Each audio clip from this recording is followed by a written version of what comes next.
Hey guys, my name is Jake Stockwell, and this is my before and after video. So for many people, personal achievements are paramount in setting their identity and self-worth.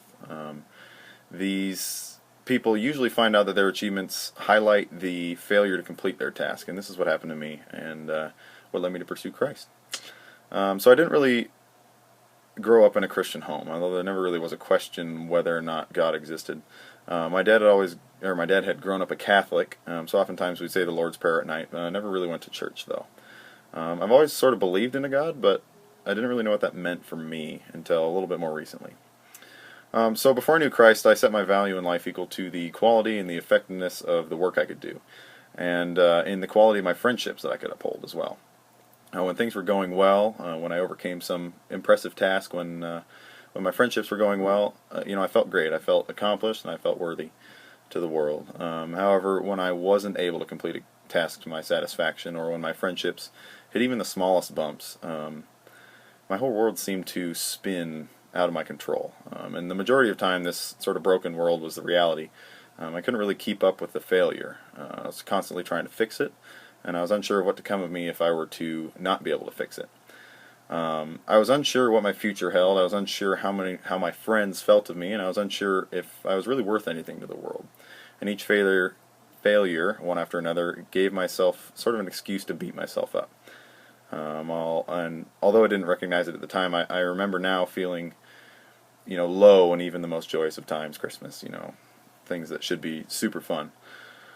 In high school, I ended up getting a girlfriend who introduced me to a group of friends who were followers of Christ. And through this group, I was able to witness the heartfelt joy and the peace that went along with being a follower of Christ. And admittedly, I was a little stubborn at first. I was really stubborn at first. And I resisted the idea that there really wasn't anything I could do to earn my salvation or get me into heaven. And our Bible study leader, shared the gospel with me on multiple occasions, but I thought it was kind of silly at first. It seemed too easy. It didn't really make sense to my task-oriented mind. However, after a while of hanging with these friends and studying Scripture with them, and God just really started to break down my resistive tendencies, and I began to investigate my salvation.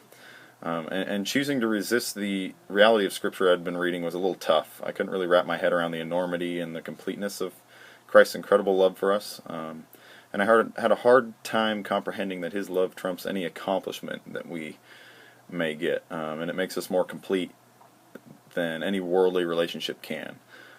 But there was really no doubt or waver in the words of Scripture, and there was only factual confidence, and I saw the joy and the peace of my friends, and I knew what I wanted, and that was Jesus. And it took really the next few years for me to learn the implications of having a relationship with Christ, what that meant for me. But now that I know Christ, I no longer feel the need to work for my place in heaven. I feel so much more joy now, knowing that my eternity is secure in Jesus.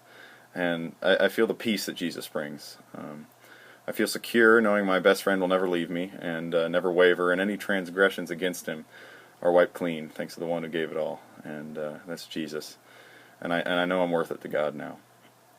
And it's sort of in the beginning I really wasn't sure. I was unsure of what my friends thought of me, and I was unsure that I was worth anything. But now that I know Christ, I feel secure that He has redeemed me from my every transgression. I feel safe that my eternity is secure, and that I don't have to work for my salvation. Yes, that's my story. Thanks for listening to it. I'm interested in knowing yours. If you want to contact me, just click the link at the end of the video and let me know. Share your thoughts. Thanks.